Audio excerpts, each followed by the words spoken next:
बिस्मिल्लाहिर्रहमानिर्रहीम। अस्सलामुअलैकुम नाज़रीन कराम, नई वीडियो में आपको खुश आमदीद कहते हैं। इलेक्शन कमीशन ऑफ पाकिस्तान के अंदर से लोगों ने पोल खोले हैं और एक वाइट पेपर जारी किया गया है और उसके अंदर जो कुछ लिखा गया है chief election commissioner Sikandar Sultan Raja के हवाले से ख़ास तौर पर वो मैं आपसे शेयर करता हूँ। ये मुबैना तौर पर इलेक्शन कमीशन ऑफ पाकिस्तान के अंदर के लोग हैं जो बहुत लंबे अरसे से वहाँ पर काम कर रहे हैं। उन्होंने मौजूदा chief election commissioner Sikandar Sultan Raja और उनके साथियों के जो पोल हैं वो खोले हैं कि किस तरीके से वो इलेक्शन कमीशन जैसे इदारे को अपने ज़ाती फ़ायदे के लिए, अपने रिश्तेदारों के लिए और अपने माली फ़वाइद के लिए इस्तेमाल कर रहे हैं। ये सारी कहानी एक वाइट पेपर के अंदर लिखी गई है। इलेक्शन कमीशन के अंदर से ही ये वाइट पेपर जारी किया गया है। इलेक्शन कमीशन के बारे में नाज़रीन कराम मैं आपको बता दूं कि 1973 के आइन के तहत ये एक इदारा बना था और ये एक आज़ाद आइनी इदारा है। इस पर कोई दीगर इदारा या कोई दीगर फोरम दबाव नहीं डाल सकता। और पहले इलेक्शन कमीशन के जो अहम तरीन फैसले हुआ करते थे या इलेक्शन कमीशन के अंदर जो तकर्रियाँ हुआ करती थीं, ये एक पूरी बॉडी थी जो मिलकर करती थी। मगर 18वीं तरमीम के बाद नून लीग और पीपल्स पार्टी ने मिलकर ये इख्तियारात फ़र्द वाहिद के हाथ में दे दिए। चीफ इलेक्शन कमिश्नर को बहुत ताकतवर कर दिया कि वो अपनी मनमानियाँ कर सकें। अब वाइट पेपर में जो चीज़ें बताई गई हैं वो एक एक करके मैं आपके सामने रखता हूँ। एक तो इन्होंने कहा कि जितने भी फैसले होते हैं गुज़श्ता चंद सालों के अंदर जो फैसले हुए हैं या रजीम चेंज के बाद और उससे बिल्कुल पहले का जो टाइम था, उसमें जितने भी फैसले इलेक्शन कमीशन ऑफ पाकिस्तान ने किए हैं ये सारे एक जमात के ख़िलाफ़ किए गए हैं। ये इलेक्शन कमीशन के अंदर से लोग रिपोर्ट की सूरत में कह रहे हैं और वो एक जमात पाकिस्तान तहरीक इंसाफ है।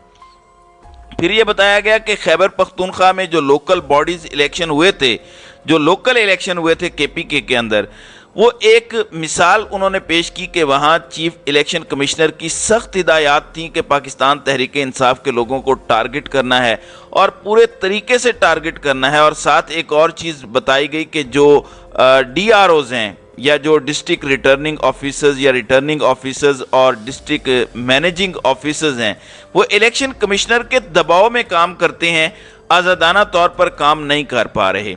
18वीं तरमीम के बाद ख़ास तौर पर जब से सिकंदर सुल्तान राजा आए हैं, फिर ये बताया गया कि 2 सूबों के मेंबर्स जो मौजूद नहीं थे, तो उस बीच में चीफ इलेक्शन कमिश्नर ने सिंध और बलूचिस्तान के मेंबरान के साथ मिलकर बहुत सारी मनमानी पर मबनी फैसले किए हैं जिनकी वजह से इलेक्शन कमीशन ऑफ पाकिस्तान की साख और कार्रवाई मुतासिर हुई है।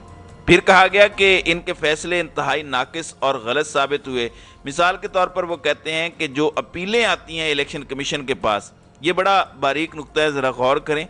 वो कह रहे हैं कि जो भी अपीलें लाई जाती हैं ऐसा लगता है कि पहले से उनके साथ चीज़ें तय कर ली जाती हैं। यानी जब एक पटिशनर आता है एक दरख्वास्त लेकर इलेक्शन कमीशन के दफ्तर में, तो चीफ इलेक्शन कमिश्नर की पसंदीदा पॉलिटिकल पार्टीज़ के लिए ये तरीक़ाकार है कि बजाय इसके कि वो फैसला खुद लिखें, उन्हीं दरखास्तों को फैसलों में तब्दील कर दिया जाता है और अल्फाज भी आगे पीछे नहीं किए जाते। ये इस पेपर के अंदर इंकशाफ किया गया है और ये एक मरतबा नहीं कई मरतबा हो गया है।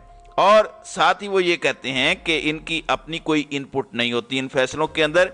इस नौइयत के नाकिस और जानिबदार फैसले वहाँ से किए जाते हैं। और साथ साथ इन्होंने ये कहा कि ख़ास सियासी जमात के साथ जो सियासतदान हैं और जो शिकायत करने वाले लोग हैं एक ख़ास सियासी जमात के, उनके बारे में कहते हैं कि वो इनका दफ्तर भी इस्तेमाल करते हैं इलेक्शन कमीशन का, और ना सिर्फ इनके वसाइल इस्तेमाल करते हैं बल्कि इलेक्शन कमीशन के ऑफिसर्स के टेलीफोन इस्तेमाल करते हुए DROs, ROs और दीगर अफसरान को अहकामात जारी करते हैं। तो ये है जी सूरत हाल कि सियासतदान जिन्होंने इलेक्शन कमीशन के अंडर इलेक्शन लड़ना होता है वो इलेक्शन कमीशन के दफ्तर में जाते हैं, उनके दफ्तर में बैठते हैं, उन्हीं के टेलीफोन और मोबाइल इस्तेमाल करते हैं और उन्हीं के अफसर को हिदायत भी जारी करते हैं। और इस बारे में ऑफिसर्स ने शिकायत भी की हैं कि इलेक्शन कमीशन एक आला कार बन रहा है जो नहीं बनना चाहिए। और साथ में ये भी है कि वाज़ेह अहकामात जारी किए गए हैं इलेक्शन कमीशन ऑफ पाकिस्तान में कि पाकिस्तान तहरीक इंसाफ के किसी रुकन को, खा वो पार्लियामेंटेरियन है, اسے کسی قسم کی کوئی گنجائش نہیں دینی، بلکہ انہیں نشان عبرت بنانا ہے۔ اور اگر آپ نشان عبرت نہیں بناتے تو اس صورت میں آپ خود حکومت کا نشانہ بننے کے لیے تیار ہو جائیں۔ اس قسم کی دھمکیاں دی گئی ہیں الیکشن کمیشن کے عملے کو، اور اسی وجہ سے الیکشن کمیشن دبا ہوا ہے۔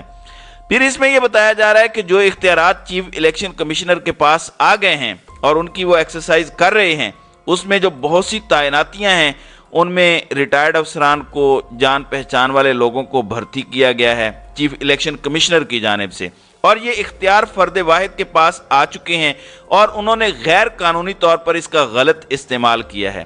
سب سے پہلی تقرری کے بارے میں لکھا کہ ایڈیشنل سیکرٹری ایڈمن، یہ 21ویں گریڈ کی ایک پوسٹ ہے، منظور اختر ملک، ان کو additional secretary admin election commission of Pakistan لگایا گیا ہے۔ اب یہ تعلقات کی بنیاد پر لگے ہیں اور یہ عہدہ ان کو دیا گیا ہے۔ اس سے پہلے جب سکندر سلطان راجہ جو چیف الیکشن کمشنر ہیں، جب وہ سیکرٹری ریلوے تھے تب بھی انہوں نے ان کو ساتھ رکھا ہوا تھا، اور منظور اختر ملک کی جو تقرری ہے اس میں قانونی تقاضے پورے نہیں کیے گئے اور انہیں بغیر اشتہار نوکری دی گئی۔ پھر ایک اور افسر ہیں ریٹائرڈ عبدالخالق صدیقی، ان کو ایڈیشنل ڈائریکٹر جنرل HR یعنی 20ویں گریڈ کی ایک نوکری دی گئی الیکشن کمیشن میں، اور یہ بھی تعلقات کی بنیاد پر دی گئی اور اس میں بھی قانونی تقاضے پورے نہیں کیے گئے۔ پھر انجم بشیر شیخ، یہ ڈائریکٹر HR ہیں، ان کو 19واں گریڈ دیا گیا ہے اور سیم سچویشن ہے، تعلقات کی بنیاد پر ہونے والی اس تقرری کے اندر بھی قانونی تقاضے پورے نہیں کیے گئے۔ پھر ملک محبوب علی، یہ بھی ایک ریٹائرڈ آفیسر ہیں، یہ منظور ملک کے قریبی رشتہ دار ہیں اور پاکستان ریلوے میں بھی یہ موجود تھے، ان کو لگایا گیا ہے۔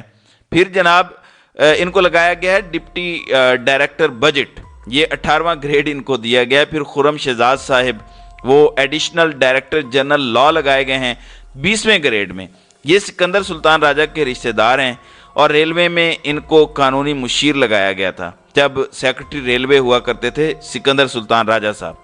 اب ان کو ایڈیشنل ڈائریکٹر جنرل لا مقرر کر دیا گیا ہے الیکشن کمیشن کے اندر۔ اس کے لیے پہلے ایک اشتہار دیا گیا، لیکن اس اشتہار میں دی گئی قابلیت کے معیار پر خرم شہزاد پورا نہیں اترتا تھا، تو پھر ان کی قابلیت کو دیکھتے ہوئے ایک دوسرا اشتہار دیا گیا اور اس کے اندر ان کی قابلیت کے مطابق کرائیٹیریا رکھا گیا، پھر ان کو یہ نوکری دی گئی۔ تو اس طریقے سے یہ بندر بانٹ چل رہی ہے۔ پھر ڈی جی لا 21ویں گریڈ کا آفیسر ہے، اسی طرح نوکری دی گئی۔ پھر ڈی جی پولیٹیکل فینانس، یہ بھی ایک ریٹائرڈ آفیسر ہیں، ان کو بھی منظور اختر ملک سے بہترین تعلقات کی وجہ سے خلاف قواعد نوکری دی گئی۔ پھر ڈی جی ڈیجیٹل ڈیولپمنٹ، ان کو بھی بغیر اشتہار غیر قانونی طور پر جو ہے وہ لگایا گیا۔ پھر ایک پروجیکٹ مینجمنٹ یونٹ قائم کیا گیا ہے چیف الیکشن کمشنر کی ہدایت پر، اس کے سارے انتظام کے لیے نئے لوگ بھرتی کیے گئے اور منظور نظر لوگوں کو اس کے اندر بھرتی کیا گیا۔ پھر اوورسیز پاکستانی کیسے ووٹ ڈالیں گے اس پر کام کرنا تھا، جبکہ اس پر ابھی تک کوئی پیش رفت نہیں ہوئی، کروڑوں روپیہ اس کا خرچ ہو چکا ہے۔ پھر اس کے بعد سلیکشن کمیٹی جو انٹرویوز کرتی ہے اس میں خود چیف الیکشن کمشنر آ کر بیٹھ جاتے ہیں اور ان کا دباؤ وہاں موجود ہے۔ پھر پرانے ملازمین کے ساتھ ہتک آمیز سلوک کیا جا رہا ہے۔ 30 افسران کو اب تک نشان عبرت بنایا گیا ہے تاکہ انہیں کنٹرول کیا جا سکے، لوگوں کو ترقی نہیں دی جا رہی، آفیسرز کو تنگ کیا جا رہا ہے، یہاں تک کہ ایک آفیسر جن کا نام محمد صدیق ہے، ان کا ہارٹ اٹیک ہو گیا ہے، ان کو اتنا تنگ کیا گیا۔ 18ویں گریڈ کے افسر کو جو ریلوے میں انفارمیشن ڈپارٹمنٹ میں موجود تھیں، ان منظور نظر خاتون کو ڈیپوٹیشن پر 19ویں گریڈ میں پہلے الیکشن کمیشن میں لایا گیا، بعد میں انہیں 20ویں گریڈ کی سیٹ دے دی گئی، یعنی ان کو additional director general public relation کی سیٹ دی گئی ہے، مراعات اور فائدے بھی دیے گئے ہیں، اور بھی اس رپورٹ میں بہت زیادہ چیزیں بتائی گئی ہیں۔ پھر 4 کنال زمین انہوں نے سرگودا میں لی ہے۔ سرگودا چیف الیکشن کمشنر کا آبائی گاؤں ہے اور 4 کنال انہوں نے اس لیے زمین لی کہ ریجنل الیکشن کمشنر اور ڈسٹرکٹ الیکشن کمشنر کے لیے گھر کی جگہ کی ضرورت تھی، اور یہ جگہ 32 کروڑ روپے میں لی گئی ہے۔ سرگودا میں یہ زمین 8 کروڑ روپے پر کنال میں لی ہے۔ لاہور ماڈل ٹاؤن کے اندر بھی اس وقت جو ہے وہ 8 کروڑ پر کنال نہیں ہے، इतनी महंगी ज़मीन जो है ये सरगोधा में ली गई है। इस तरह की और भी बहुत सारी चीज़ें हैं। यानी सिर्फ ऐसा नहीं है कि चीफ इलेक्शन कमिश्नर या इलेक्शन कमीशन सिर्फ पाकिस्तान में इलेक्शन नहीं करवा रहा, अवामी उमंगों के ख़िलाफ़ जा रहा है या पीडीएम के साथ मिला हुआ है या इस्टेब्लिशमेंट के हाथों में खेल रहा है, बल्कि इसके बहुत सारे ऐसे फ़ायदे हैं जो ये उठा रहे हैं और ये अंदर के लोगों ने वाइट पेपर दिया है। तो ये इस तरह से बुरे तरीके से नंगे हो गए हैं। तो नाज़रीन कराम, आपकी इस वीडियो के हवाले से क्या राय है? आप अपनी राय का इजहार कमेंट सेक्शन में ज़रूर कीजिएगा।